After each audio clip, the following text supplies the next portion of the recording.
Mi nombre es Alex Barredo, bienvenido a un nuevo episodio de Mixio. Bueno, y hoy es viernes, se acaba la semana, pero la verdad es que solo tengo cosas regulares o malas que contar. Pero bueno, todo tiene su contexto y su aquel. Vamos a comenzar con un tema de ayer. Bloomberg publicó, según varias fuentes, varios análisis distintos, que el HomePod o las ventas del HomePod no estaban siendo todo lo buenas que Apple esperaba. Las ventas en las tiendas oficiales, según algunos empleados, no estaban siendo estelares. Habla de cifras de una unidad diarias, cuando este tipo de tiendas pues venden muchísimo, aunque es difícil ponerlo en perspectiva. Luego también citaba un recorte de ventas, de pedidos a los proveedores, proyecciones de ventas de consultoras externas que lo ponían bastante por debajo incluso del Google Home y por supuesto muy por debajo del Amazon Echo. Y por último, como tercera o cuarta, digamos, pata de esta conclusión, venía un informe de Slice Intelligence que analizaba el número de pedidos, ¿no?, en los correos electrónicos de las personas.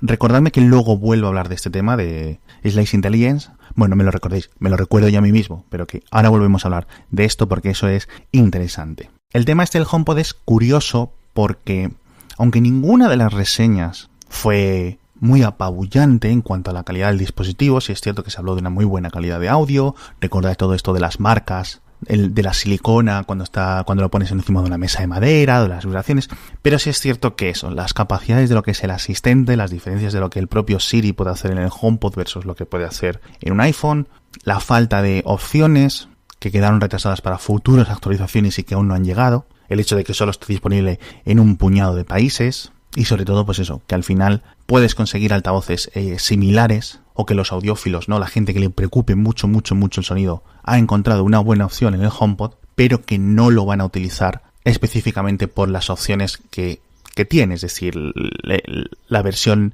conectada o inteligente de este dispositivo. Es decir, me explico. La gente que se preocupe muchísimo por su sonido, pues a lo mejor sí es cierto que puede gastar 400, 500 euros en un altavoz, que suene muy bien, que también aunque el HomePod, ya digo, tuvo muy buenas reseñas en este apartado, pero para los audiófilos pues les preocupa cosas como poder conectar directamente su cadena de música, más tipos de conectividad, etcétera. Mientras que a la gente que quisiera un altavoz inteligente tenía opciones mucho más baratas, con lo cual el HomePod se encontraba en esta tierra de nadie, que es lo que comentábamos cuando fue anunciado.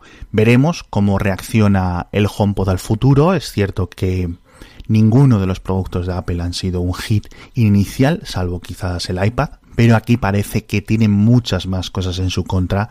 Y aunque esto no iba a ser nunca un producto de masas, parece que está quedando un poco por debajo incluso de lo que Apple esperaba.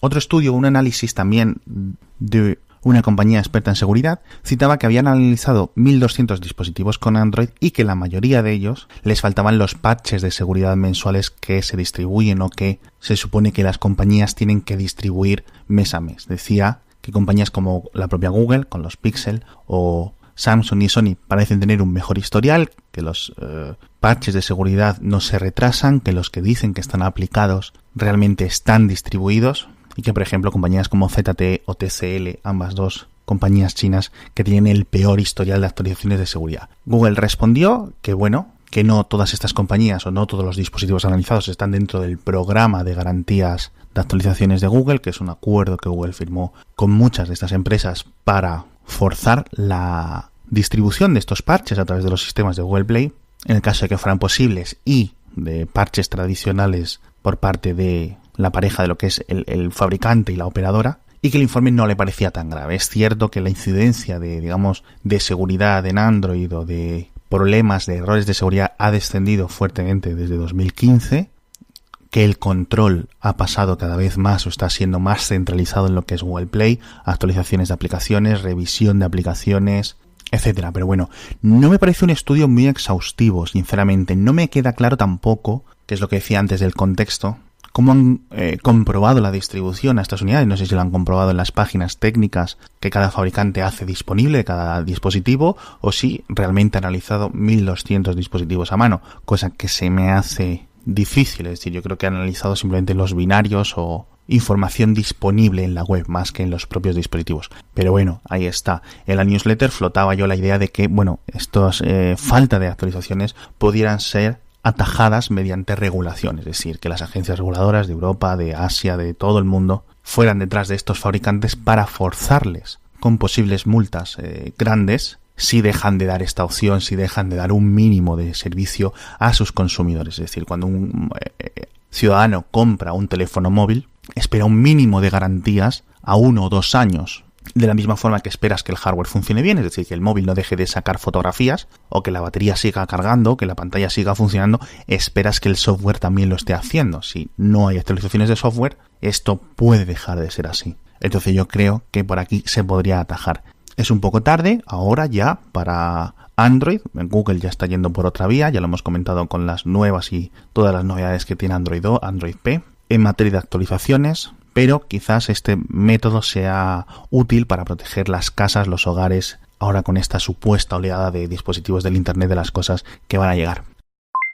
Y la tercera cosa mala, por decirlo así, que quería comentar hoy, es el segundo día de declaraciones de la vista de Facebook de Mark Zuckerberg, su fundador, ante el Congreso de Estados Unidos, esta vez en la Casa de Representantes, que tuvo lugar el miércoles. Fue una audiencia, una tanda de preguntas mucho más dura. Me queda claro que va a haber multas posiblemente muy grandes. Estos legisladores estaban mucho más preparados que los senadores del día anterior, sinceramente, y titulábamos que Mark Zuckerberg 1, Estados Unidos 0, claramente esta segunda vista ha empatado. Zuckerberg lo pasó mucho peor, atragantándose con muchas preguntas, y parece claro que la vía de acción, o una de las posibles vías de acción, ya veremos si se toma algún tipo de medidas de monopolio o de abuso de posición dominante, mejor dicho.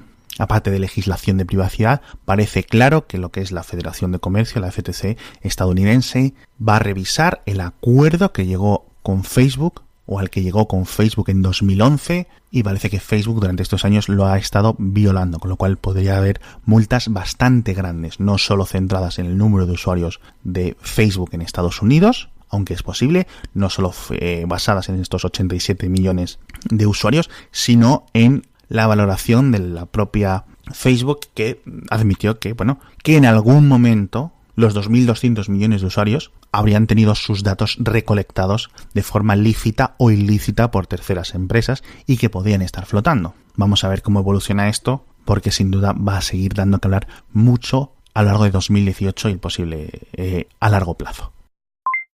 Y volviendo al tema de Slice Intelligence, decía que ha habido mucho fanfarre, mucho drama, mucho escándalo con esto de Cambridge Analytica, Facebook, etc. Pero este tipo de firmas, comentábamos en Mixio que había toda una industria, ¿no?, que gestiona, que maneja, que compra, que vende, que combina, que analiza nuestros datos privados. Pues Slice Intelligence es una de estas compañías. Gestiona datos sociales y gestiona sobre todo el acceso a millones de bandejas de entrada de muchos correos electrónicos. Lo habréis visto en muchas ocasiones, por ejemplo en prensa, a través de servicios como Unroll.me, que es lo típico que lo habréis visto en blogs de tecnología, como date de alta en este servicio que te da de baja automáticamente de newsletters que no quieras leer, o de suscripciones, etc. Claro, tú para esto tienes que darle acceso a tu bandeja de datos, y lo analizan de forma, entre comillas, anónima o anonimizada, pero ya te están leyendo todos los correos, y este es el modelo de negocio.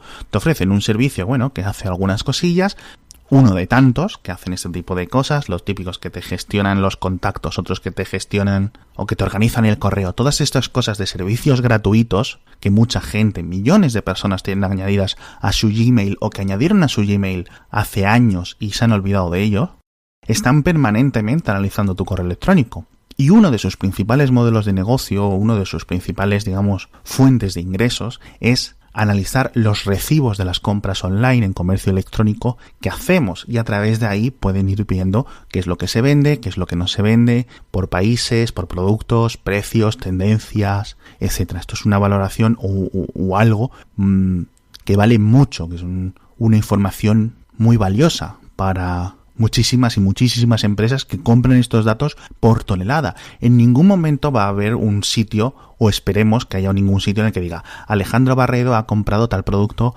en tal tienda por tal precio tal día, pero sí va a haber una cifra que el usuario 145697778, que soy yo, ha comprado tal cosa en tal día por tal precio, y tal cosa y tal cosa y tal cosa. Y hay alguien, que tiene un historial de mis compras desde hace muchísimo tiempo, porque le he dado acceso a mi Gmail donde tengo actividad desde hace, 12, 14 años.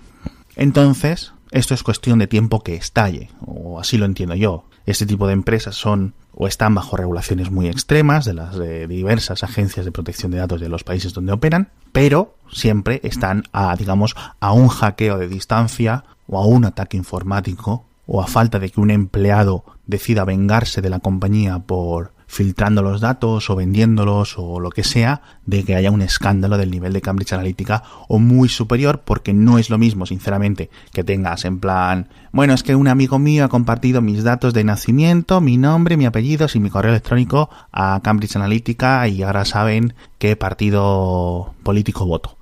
Estamos hablando de todos tus correos o de toda la información extraída de tus correos. Esto es grave. Bueno, y el tema de Slice Intelligence lo empatábamos con todo esto de las ventas del HomePod, que es como pueden ir viendo. Si la gente compra muchos HomePod, lo pueden ir viendo porque están analizando millones de bandejas de entrada de usuarios de todo el mundo.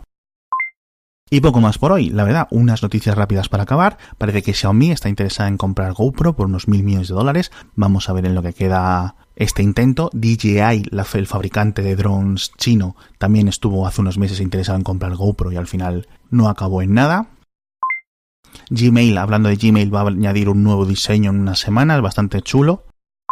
Y hablando de podcast y de España, parece que una encuesta que se realiza a nivel nacional en España, para los que no conozcan, se llama el EGM y básicamente analiza la situación de qué cosas leen, escuchan y ven los españoles. Pues bueno, cifra que 400.000 españoles afirman estar escuchando podcast a diario, lo cual es una cifra que no sé si es alta, no sé si es baja, sinceramente, frente a unos 24 millones que dicen escuchar la radio en algún momento. Para la gente de fuera, España tiene unos 47 millones de personas, con lo cual esta cifra se quedaría en un 1% de la población española que afirma escuchar podcast cada día. ¿Cómo lo veis? ¿Lo veis alto? ¿Lo veis bajo? ¿Si esperabais que fuera una cifra más cercana a la de Estados Unidos, donde depende de a quién le hagas caso, están las cifras de oyentes de podcast entre un 10, un 15, un 20%? No lo sé. Bueno, pues hasta aquí por hoy. Muchísimas gracias a todos por escuchar. Nos vemos pronto.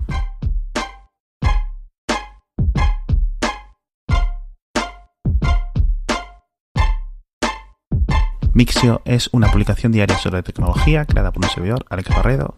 Suscríbete en mix.io y recibe todas las mañanas un correo electrónico con los mejores enlaces tecnológicos del día.